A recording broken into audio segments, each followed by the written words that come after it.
brothers and sisters, if I ask you, भगवान शिव का dance form कौन सा है?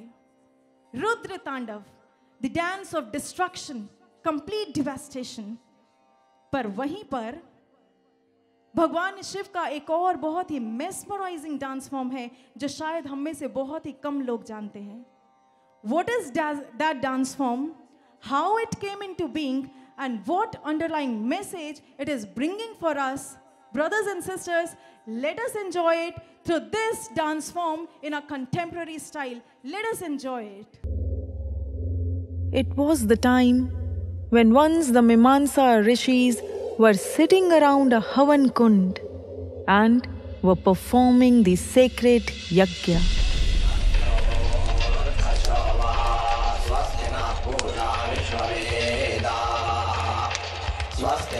उसी समय वहां से कोई गुजरा, कोई ऐसा जिसके समान ना था कोई और दूजा। उसके चेहरे पर दिव्यता की आभा थी, संसार के किसी भी दुख की ना कोई बाधा थी। आनंद ही आनंद था, मन में भरा परमानंद था। ब्लिस और एक्सटेसी की स्टेट का ना कहीं कोई अंत था। But who is he?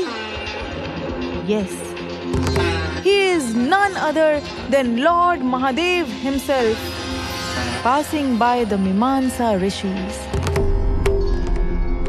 But unfortunately, the Mimamsas could not recognize him, rather got insecure by seeing his state of ultimate bliss. Look, who is he? ये तो अपने में संपूर्ण लगता है, सुख शांति आनंद से परिपूर्ण लगता है। जो हम चाहते हैं इसकी वो चाहत नहीं। नेम, फेम, पावर, मनी, इन सब की इसमें आहट नहीं।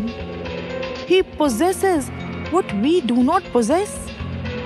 Today by heart we all have to confess. But no, if the world will see him full of happiness up to brim, then who will worship us?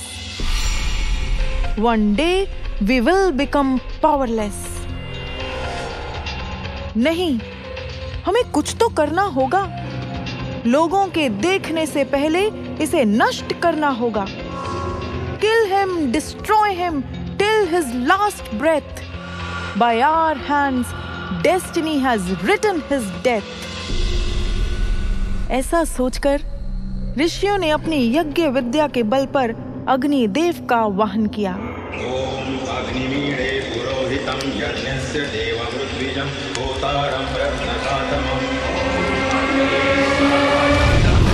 And there came out a roaring tiger from the fire of yajna.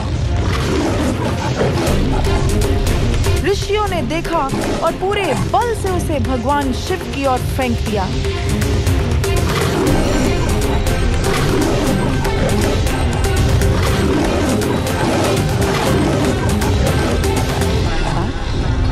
Even this could not disrupt the Anandic state of Lord Shiva.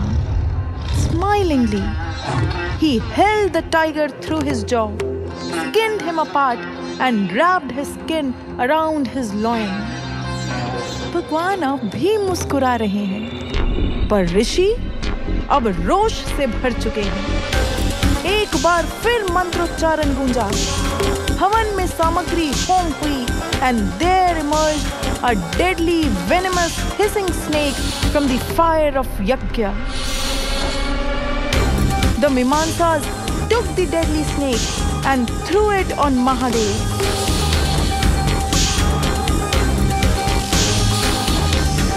पर महादेव, उन्होंने उस फुफकारते सर्प को हाथों में लिया और इस तरह अपने कंठ में धारण किया कि उसे एक सुंदर आभूषण का रूप दे दिया। The snake sat still with upraised hood. Seeing this, the Mimamsas could not hold up their anger and now played their final shot. अब की बार अग्निकुंड से अपस्मारा दैत्य का वाहन किया। भयंकर हुंकार भरते हुए उसे महादेव पर छोड़ दिया। Demon with his power beyond doubt attacked Shiva with a roar aloud.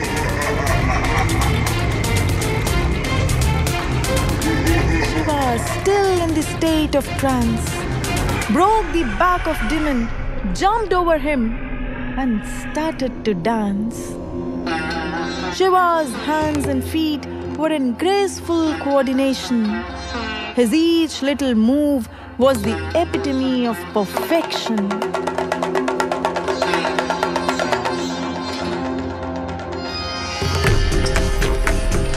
The whole cosmos was mesmerized by his mudra. Gods, goddesses were awestruck by seeing the ecstasy of Rudra. आज प्रभु ने अपने संपूर्ण रूप का विस्तार किया।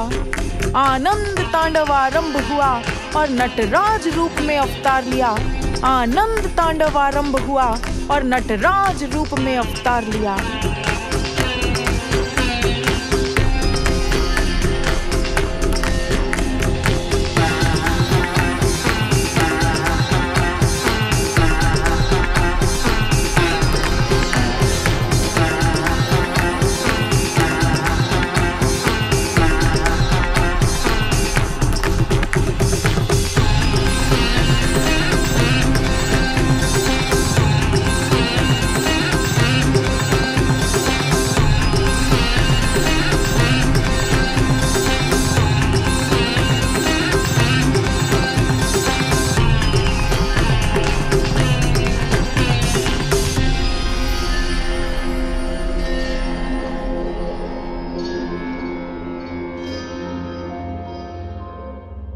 And the last pose in which Shiva froze is now world's famous as Nataraj Mudra, the final posture of Shiva's Anand Tandav. Brothers and sisters, a big round of applause for such a brilliant performance. And brothers and sisters, I would like to tell you that when Rishi Bharat saw this dance form, he made a note of all that he saw. भगवान के एक एक expression को, एक एक मुद्रा को, एक एक आव भाव को, एक एक रस को उन्होंने नोट किया. And then the world got its famous Natya Shastra, the treatise on performing arts. Brothers and sisters, ये जो आपने अभी डांस फॉर्म देखा, it is metaphoric. It is throwing light on various aspects of our life as well. यहाँ भगवान शिव हमारे individual self को represent करते हैं. And these Mimamsa rishis are actually the rishis limited to just कर्म कांडास, far away from eternal wisdom, जिन्हें ज्ञान से कुछ लेना नहीं, सिर्फ कर्म कांड तक सीमित हैं. इसलिए इस पौराणिक स्टोरी में ये अपनी ईगो को और अपने डिजायर्स को रिफ्लेक्ट कर रहे हैं. And brothers and sisters, in actuality this signify our mind. मीमांसास की ही तरह हमारा मन भी हमेशा इनसिक्योर रहता है, और इसलिए कभी वो एंगर और फेरोशियस सिचुएशंस के टाइगर्स हम पर थ्रो करता है, या फिर जेलेसी या पॉइजनस सर्कमस्टेंसेस के स्नेक्स हम पर फेंकता है. एंड द डीमन जिसको आपने अभी देखा, he is Apasmara demon, the demon of ignorance. It doesn't allow us to realise our higher real self. इसलिए भगवान शिव ने क्या किया? उस अपस्मारा डेमन को, उस अज्ञानता के दैत्य को अपने पैरों के नीचे रौंद कर कुचल दिया, खत्म कर दिया, मार दिया. और बाकी के टाइगर और स्नेक्स, इन दूषणों को आभूषणों में कन्वर्ट कर कर अपने ऊपर धारण कर लिया. Brothers and sisters, here Lord Shiva is giving a strong message, very strong message, कि जब भी हमारे ऊपर भी कुछ एडवर्स सिचुएशंस भी क्यों ना हम पर अटैक करें, but we need to know that art to convert our every defacement into an ornament, our every disgrace into a grace, our every weakness into our greatest strength. a Palestinian woman. Let me give you a very interesting example. There was a Palestinian woman who used to live on the borders of Palestine and Israel. Palestine और Israel के बीच में continuous war चल रही थी.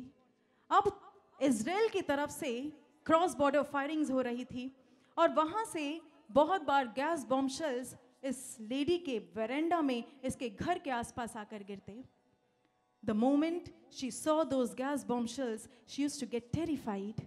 She said in one of her interview that these bomb shells remind me of death and I live in terror 24/7. ये bomb shells मुझे मृत्यु की याद दिलाते हैं और मैं 24 घंटे दहशत का जीवन जीती हूँ.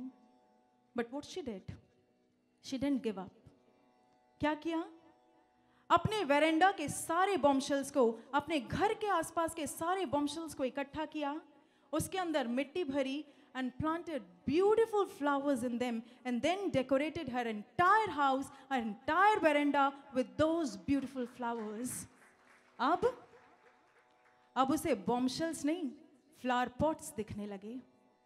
उसे डेथ नहीं, ब्लसम्ड लाइफ दिखने लगी, खिली हुई जिंदगी दिखने लगी. And later on her words were, now I have learned to change my fears into smiles.